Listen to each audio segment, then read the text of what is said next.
Welcome to Monday's Mental Mistakes. This week we're looking at the frequency illusion. The frequency illusion is the tendency to perceive something as occurring more frequently just after it becomes relevant to you. That is, events or ideas seem to become more frequent when you become more aware of them. The frequency illusion makes us more likely to overestimate the frequency with which an idea or event is occurring once it becomes relevant to us.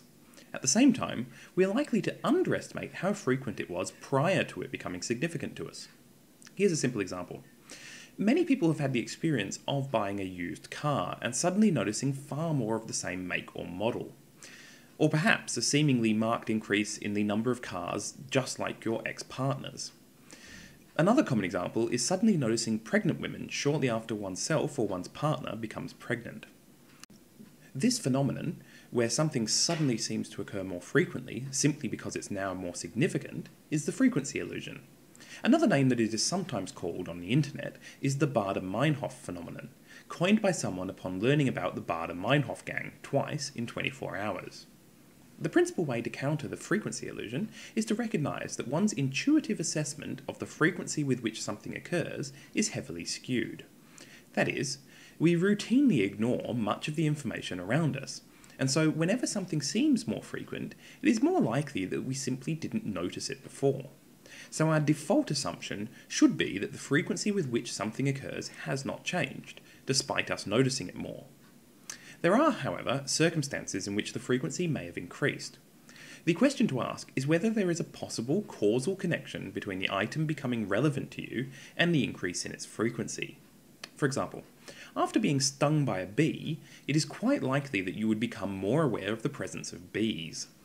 Part of this will be the frequency illusion, but the other factor is that the frequency with which you encounter bees likely changes with the seasons.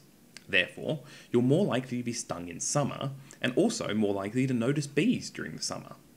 Similarly, if you buy a new car when it has just been brought to market, there is likely to be an increase in those cars on the roads around you, irrespective of the frequency illusion.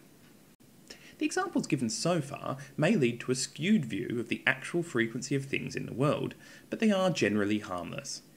Where the frequency illusion can be particularly harmful is when dealing with other people. Our cognitive biases mean that we rarely experience people as they are, and the frequency illusion has the potential to warp our view of other people. For instance, if someone else points out that a friend of yours has done something annoying or unsavoury, it is likely that you will now notice such a habit much more frequently.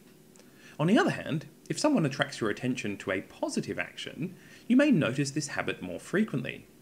This is one mechanism by which people's opinions of someone will tend to converge, rather than coming to a more complete view of the person. In conclusion, the frequency illusion is the tendency to experience an apparent increase in frequency of ideas or events that have become significant to you. Until next week, may your mental mistakes be minor.